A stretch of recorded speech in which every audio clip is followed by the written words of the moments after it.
কালীগঞ্জে মাদক সাম্রাজ্য গড়ে তোলার অভিযোগ মাসুদের বিরুদ্ধে। মাসুদকে ঘিরে এলাকা জুড়ে তোলপাড়। ঝিনাইদহের কালীগঞ্জ উপজেলার কোলা ইউনিয়নের কামালহাট এলাকায় মোহাম্মদ সুবহান মিয়ার ছেলে মাসুদ মিয়ার বিরুদ্ধে বিস্ফোরক অভিযোগ উঠেছে। স্থানীয়দের দাবি, দীর্ঘদিন ধরে প্রভাব খাটিয়ে মাসুদ এলাকায় মাদক ব্যবসার একটি শক্তিশালী নেটওয়ার্ক গড়ে তুলেছেন।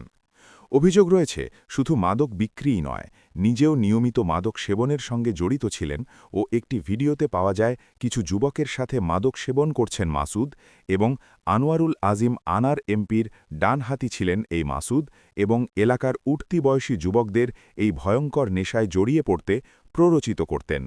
এতে করে এলাকায় সামাজিক অবক্ষয় দিন দিন বাড়ছে বলে অভিযোগ করেন সচেতন মহল।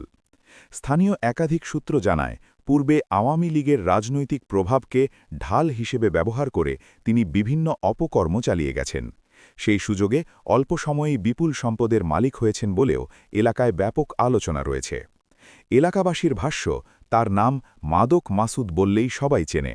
মাদক নিয়ে তার প্রভাব অনেক দূর পর্যন্ত বিস্তৃত। ফলে সাধারণ মানুষ অনেক সময় মুখ খুলতেও সাহস পায় না। তবে এসব অভিযোগের বিষয়ে অভিযুক্ত ব্যক্তির কোনো বক্তব্য পাওয়া যায়নি। আইন শৃঙ্খলা বাহিনীর পক্ষ থেকেও এখনও পর্যন্ত আনুষ্ঠানিক কোনো মন্তব্য পাওয়া যায়নি। এলাকাবাসীর দাবি, দ্রুত নিরপেক্ষ তদন্ত করে দোষীদের বিরুদ্ধে কঠোর ব্যবস্থা নেওয়া হোক, নইলে তরুণ সমাজ আরও বিপদের মুখে পড়বে। বিস্তারিত থাকবে দ্বিতীয় পর্বে মাসুদকে নিয়ে সালাম হোসেনের প্রতিবেদনে।